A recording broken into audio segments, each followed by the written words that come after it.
Hello friends, मैं doctor Ranjit Singh. Dear candidates, अगर आप किसी भी कॉम्पिटिटिव एग्ज़ाम की तैयारी कर रहे हैं, वो चाहे टीजीटी इंग्लिश हो, पीजीटी इंग्लिश हो, जीआईसी लेक्चरर हो, डीएसएसबी हो, ईएमआरएस हो या आने वाला एलटी इंग्लिश का एग्ज़ाम, उम्मीद है आपने बहुत बेहतरीन तैयारी की होगी। आपने अपने पूरे एफर्ट्स डाले होंगे ताकि आने वाले एग्ज़ाम में सफल हो जाएं आप। मेरी बेस्ट विशेस आपके साथ हैं, लेकिन जो स्टूडेंट बेहतरीन तैयारी करके इस लेवल पर आ गए हैं कि आने वाले एग्ज़ाम में वो सफल होने वाले हैं, ऐसे स्टूडेंट्स बहुत ऑप्टिमिस्टिक होंगे। उन्हें अपनी तैयारी का पूरा जायज़ा होगा कि हाँ, मेरी तैयारी बहुत अच्छी है, प्रीवियस ईयर्स के पेपर मैंने अच्छे से लगा लिए हैं और उन पेपर्स के आधार पर मुझे ऐसा लगता है कि इसी लेवल के क्वेश्चंस आएंगे तो उन्हें मैं कर लूँगा। कुछ ऐसे स्टूडेंट भी हैं जिनका मन बहुत ज़्यादा पढ़ाई में नहीं लगता है और वो जानते हैं इस बात को, लेकिन चूंकि साथ वाले सभी तैयारी कर रहे हैं, फैमिली का अपना प्रेशर है, कुछ दोस्त लोग हैं जो ऑलरेडी सेलेक्ट हो चुके हैं, तो वो भी साथ में तैयारी में लगे हुए हैं। लेकिन अंदर से वो जानते हैं बहुत अच्छे से कि उनकी तैयारी का लेवल वैसा नहीं है जैसा कि सेलेक्ट होने वाले कैंडिडेट्स का होता है। तो क्या ऐसे कैंडिडेट्स को निराश होने की ज़रूरत है? उन्हें पता है बहुत अच्छे से कि मैं एग्ज़ाम देने जाऊंगा और मैं शायद इसमें सफल नहीं होऊंगा, फिर भी वो तैयारी में लगे रहते हैं, फिर भी वो अपने 4 साल 5 साल अपने बर्बाद करते रहते हैं और उम्मीद फिर भी यही रखते हैं कि मैं सफल हो जाऊंगा। चीज़ें समझ में नहीं आती, चाहे वो लिटरेचर की हों, चाहे वो ग्रामर की हों।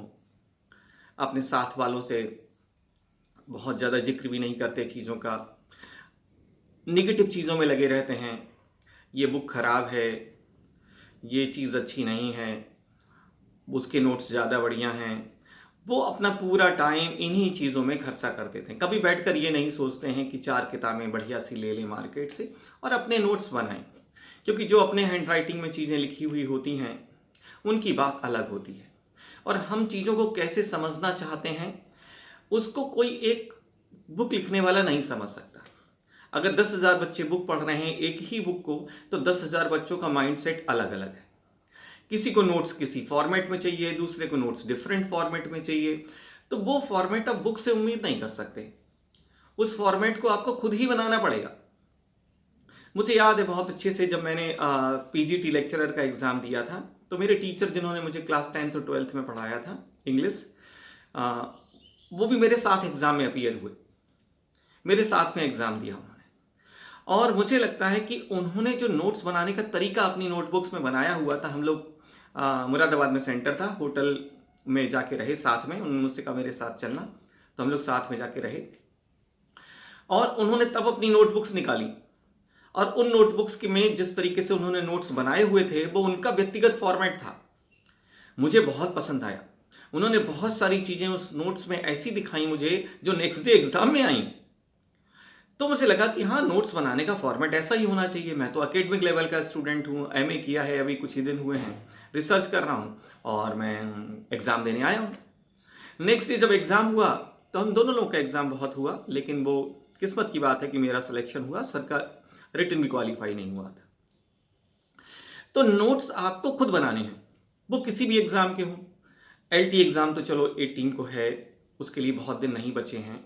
कोई भी दूसरे एग्ज़ाम की आप तैयारी कर रहे हैं तो चीज़ों को आप कैसे समझते हैं, आप उसके हिसाब से नोट्स तैयार करें। लेकिन क्या मैं आपके साथ इसी बात को डिस्कस करने के लिए आज ये वीडियो बनाया हूँ? ऐसा है नहीं। आज मैं आपके साथ क्या डिस्कस करूँगा इसका कोई प्लान नहीं था पहले से, लेकिन मेरे दिमाग में था कि कोई भी एग्ज़ाम जब होता है तो उसमें सीट्स होती हैं 500 मैक्सिमम बताया, एलटी इंग्लिश की बात कर रहा हूँ। तो ये 500 वो बच्चे होंगे जो बहुत मेहनत किए होंगे, ये सफल हो जाएंगे। लेकिन फॉर्म हो सकता है 50,000 से 1 लाख लोगों ने भरा हो, तो बाकी जो 50,000 बच्चे असफल हो गए उनका क्या? वो क्या करें? क्या वो इस एग्ज़ाम देने के बाद ये मान लेंगे कि अगला एग्ज़ाम की हमें तैयारी नहीं करनी है, हमें कहीं और अपना करियर बनाना चाहिए? या वो बचे हुए 50,000 स्टूडेंट फिर से अगले एग्जाम की तैयारी में लग जाएंगे कि एलटी में नहीं हुआ, चलो टीजीटी में कर लेते हैं। पर टीजीटी में भी मुश्किल से सीटें इतनी ही होंगी, 300, 400, 500। तो फिर उस 50,000 में 500 बच्चे सेलेक्ट हो जाएंगे, 49,500 फिर बच जाएंगे। फिर वो क्या करेंगे? फिर वो अगली वैकेंसी की तैयारी करेंगे, वो चाहे डीएसएसबी हो चाहे ईएमआरएस हो। फिर उस डीएसएसबी में भी 500 सीटें होंगी, वहां भी 500 बच्चे सेलेक्ट हो जाएंगे, अब 49,000 बचे। अब वो क्या करेंगे? फिर से अगले एग्जाम की तैयारी में लग जाएंगे। लेकिन हमेशा ध्यान रखिए, जब भी अगले एग्जाम की तैयारी करेंगे बच्चे, वहां पर बच्चों की संख्या ऐड होती रहेगी। आज 50,000 है, कल के लिए 60,000 होंगे, 70,000 होंगे, सेलेक्ट 500 हो रहे हैं, बढ़ रहे हैं 10,000। ये चीज आप जब तक नहीं समझेंगे कि हर गुजरते एग्जाम के साथ कंपटीशन टफ होता जा रहा है। जैसे ही आपका एक एग्जाम मिस हुआ, आपका सिलेक्शन नहीं हुआ, और आप फिर उम्मीद बांधते हैं अगले एग्जाम, तो मान के चलिएगा आपकी तैयारी का अगले एग्जाम में लेवल डबल होना चाहिए, क्योंकि संख्या बढ़ जाएगी उसमें अपीयर होने वालों की। और एक चीज हमेशा ध्यान रखिएगा, हर आने वाली पीढ़ी पहले की जनरेशन से ज्यादा इंटेलिजेंट होती है, ज्यादा समझदार होती है, उसकी कैचिंग पावर बहुत ज्यादा होती है। तो अगर आप 5-6 साल से पिछले तैयारी कर रहे हैं किसी भी एग्जाम की, तो मान के चलिएगा अगली जनरेशन आपके साथ एग्जाम में बैठने वाली है, क्योंकि अब वक्त इतनी तेजी से बदल रहा है, जहां 5 साल के बाद जनरेशन बदल रही है। आप जो भी क्लास पास किए हैं, बीए या एमए, आप अंदाजा मारिएगा, आपसे 5 साल बाद जिसने बीए और एमए पास किया होगा, उसका आईक्यू लेवल आपसे ज्यादा होगा, उसका समझदारी का लेवल आपसे ज्यादा होगा, उसका जो सिलेबस रहा होगा वो आपसे ज्यादा अपडेटेड रहा होगा, उसकी नॉलेज और इंफॉर्मेशन, क्योंकि अब इंफॉर्मेशन के सोर्सेज बहुत ज्यादा हैं। 5 साल पहले जितने सोर्सेज थे, उससे अब जो हैं नॉलेज और इंफॉर्मेशन के सोर्सेज बहुत ज्यादा हैं। तो बच्चों की नॉलेज भी ज्यादा है, उनकी इंफॉर्मेशन भी ज्यादा है। तो कंपीट कैसे करना है? डियर फ्रेंड्स, सबसे पहले आप ध्यान रखिएगा, जिस एग्जाम की तैयारी आपने की है इतने दिनों, उस एग्जाम में आप बैठिए और कोशिश करिएगा हमेशा, अगर आप बेहतरीन स्टूडेंट नहीं हैं, अगर आप एवरेज स्टूडेंट हैं, तो आप एक आइडियल मार्किंग हमेशा करके चलिए कि आने वाले एलटी इंग्लिश के एग्जाम में नेगेटिव मार्किंग है। नेगेटिव मार्किंग है तो जो मैंने अपने लास्ट वीडियो में कहा था, जिसमें कट ऑफ की बात की थी, कि आपको 100 एमसीक्यू सॉल्व करने हैं 150 में। आप अंदाजा मार के चलिएगा, आज अगर वो पेपर बहुत टफ आता है तो ये आंकड़ा नीचे भी जा सकता है। अगर वो पेपर एवरेज रहता है तो भी अंदाजा मार के चलिएगा 100 के नीचे स्कोर जा सकता है। एक चीज और मान के चलिएगा, इसमें माइनस मार्किंग भी है। जब माइनस मार्किंग होती है तो बहुत सारे स्टूडेंट जो मिस्टेक करने के आदी हैं, जल्दबाजी करने के आदी हैं, जो चीज़ों को बहुत ढंग से नहीं पढ़ते हैं, अपने ओवर कॉन्फिडेंस में रहते हैं, ऐसे स्टूडेंट भी मात खा जाते हैं। तो आपको उस समय पर अपना ब्रेन का बैलेंस बना के रखना, इक्विलिब्रियम बना के रखना है कि एग्जाम देते समय मुझसे कोई मिस्टेक नहीं होनी चाहिए। अगर मुझे 75 आते हैं तो उन 75 में मुझसे 74 करेक्ट नहीं होने हैं, मुझे पूरे 75 करेक्ट करने हैं। सबसे पहला तो फंडा ये अपनाइएगा कि ये पहली रीडिंग में अगर आपको 75 आते हैं तो 75 करेक्ट होने चाहिए।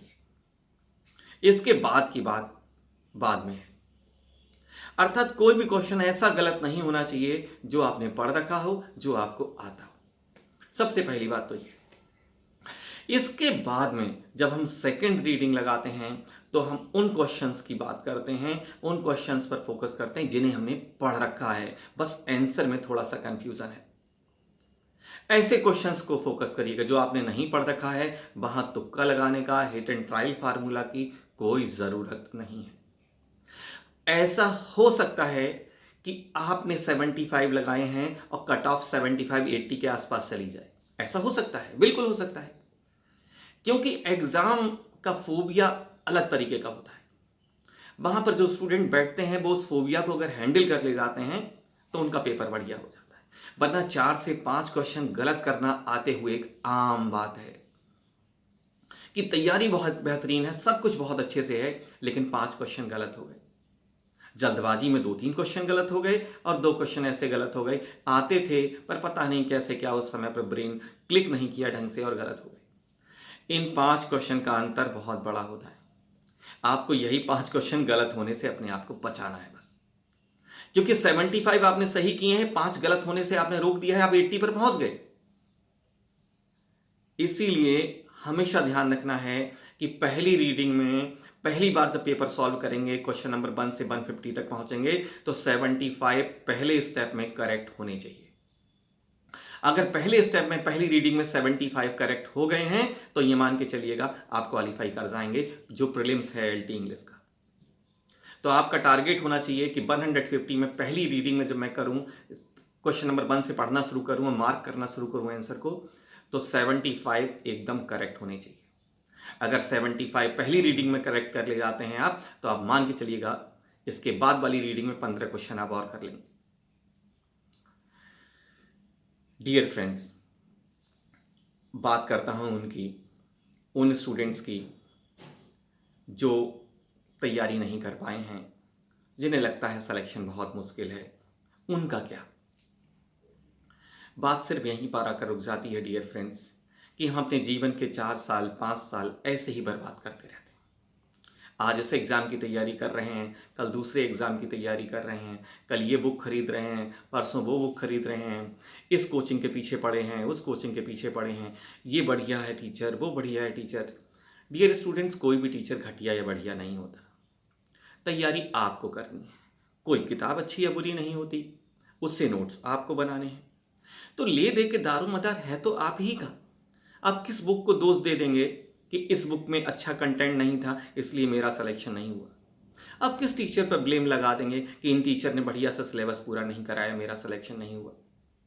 कभी आईने के सामने खड़े होइए और बैठ के बातें करिए आईने से, और अपने दोस्त भी तो काउंट करिए कि आपने कहाँ कहाँ मिस्टेक कर डाली। कौन कौन से ऐसे जीवन के फेजेस थे जहां आपने अपना समय बर्बाद किया? आप वहां टाइम बचा सकते थे, आप वहां पर समय का सही यूज कर सकते थे। आपने उस दिन अपना वक्त बर्बाद किया, आप दोस्तों के साथ निकल गए, आपने पार्टी की और आपका पढ़ने में मन नहीं लग रहा था उस दिन। ऐसा आपके साथ क्यों हुआ? क्या आप अपने ब्रेन को अपने हिसाब से मोटिवेट नहीं कर सकते हैं कि क्या सही है आपके लिए और क्या गलत है? तो डियर फ्रेंड्स, जिस दिन आप खुद को ब्लेम देना सीख जाएंगे और जिस दिन आप खुद को ब्लेम देना सीख जाएंगे ना, उस दिन आपका अपने से इंट्रोडक्शन हो जाएगा। आपका ब्रेन आपको बता देगा कि आप इस चीज़ के लिए बने हैं और इस चीज़ के लिए नहीं बने हैं। ऐसा हो सकता है कि आप उस चीज़ के लिए बने ही ना हो, आपका ब्रेन कहीं और आपको ले जा रहा हो सकता है आपका एरिया ऑफ इंटरेस्ट कुछ और हो। तो डियर फ्रेंड्स, ध्यान रखिए बहुत अच्छे से, इस एग्ज़ाम को दीजिए एलटी इंग्लिश का, और उसके बाद बैठकर अपने से बातें करिए। खुद को पहचानिए कि आपकी कैपेसिटी क्या है, आपकी क्षमताएं क्या हैं, आप क्या कर सकते हैं और क्या नहीं कर सकते हैं। सबसे पहले तो आप ये अपने ब्रेन से बात करिए, अपने आप से बात करिए बैठकर, क्या नहीं कर सकते हैं, और जो चीज़ आप नहीं कर सकते हैं उसमें क्यों अपना समय बर्बाद कर रहे हैं। जो कर सकते हैं वहाँ आपकी हिम्मत, वहाँ आपकी कैपेसिटी, वहाँ आपका टैलेंट डबल होकर वर्क करता है। तो डियर फ्रेंड्स, आने वाले एलटी इंग्लिश एग्जाम के लिए आपको बहुत ढेरों बधाइयाँ, बहुत सारी बधाइयाँ। आप ज़रूर सफल हो उसमें, लेकिन यदि नहीं होते हैं तो जीवन यहाँ ख़त्म नहीं हो जाता। वो एक पोइम है रॉबर्ट ब्राउनिंग की, द लास्ट, वो कहता है कि प्रॉस्पिके, पोइम है रॉबर्ट ब्राउनिंग की प्रॉस्पिके, जिसमें वो कहता है कि I have always been a fighter, so let's have one fight more. ऐसी फीलिंग्स के साथ, ऐसी इमोशंस के साथ, ऐसे जज्बे के साथ आप फिर से तैयारी में जुट जाइएगा। लेकिन अगर आपका ब्रेन कहता है कि नहीं, रहने दो, 5 साल इंतज़ार नहीं कर सकते, 5 साल में हम कहीं और मेहनत करते हैं और बुलंदियों पर पहुंचते हैं, तो एलटी इंग्लिश के एग्ज़ाम के बाद फिर से मुलाकात होगी, फिर से आपसे बात करूंगा और उन एरियाज़ की बात करूंगा जहां हम करियर बना सकते हैं। So thank you friends, thank you very much.